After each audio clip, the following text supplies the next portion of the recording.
Welcome to another exciting episode of the Forefront Radio. According to Genesis 11, the Tower of Babel was erected in the land of Shinar. It is not like an illustration of the biblical story to find today in the heart of Mesopotamia so many ancient, weather-beaten mounds, which once upon a time were proud temple towers called ziggurats, reaching up towards the heavens.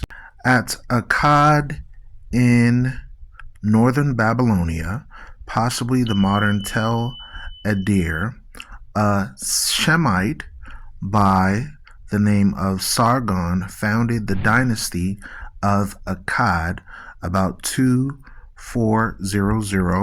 to 2200 BC and became, according to the records, the first empire builder in history.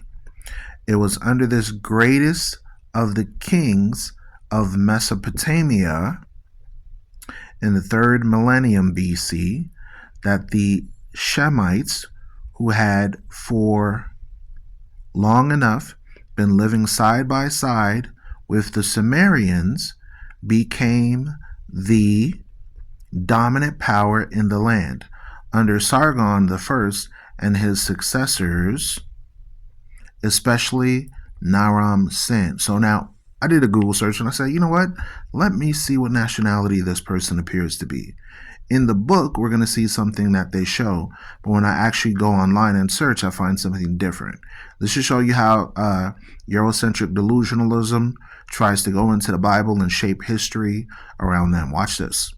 Now, notice in this depiction of Nimrod and Babylonia, they're depicting Eurocentric looking people, right? Do y'all see that? Now, we're going to do a search now on Sargon as well as Naram Sin, and we'll see, do they look European?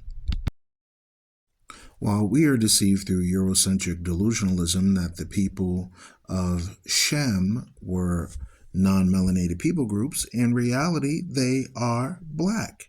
And you can see, due to the fact that they participate in iconoclasm, which is the willful destruction of images, especially those that show origins of melanated people. So Naram Shem is a melanated Ashurite or Assyrian.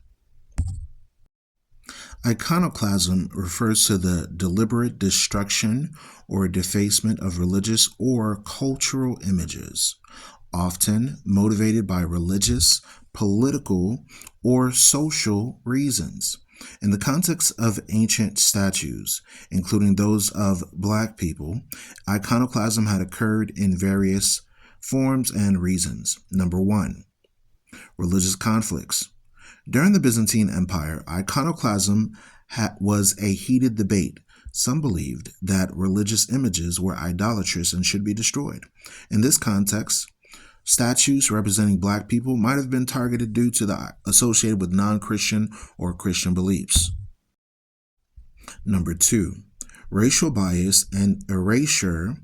European actions toward black statues could be influenced by racial bias. By defacing or removing noses, they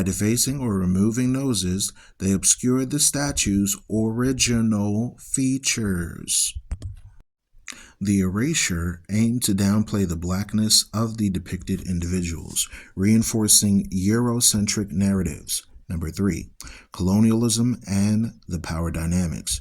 European colonial powers often sought to assert dominance over colonized regions, altering or destroying local art and monuments was a way to assert cultural superiority.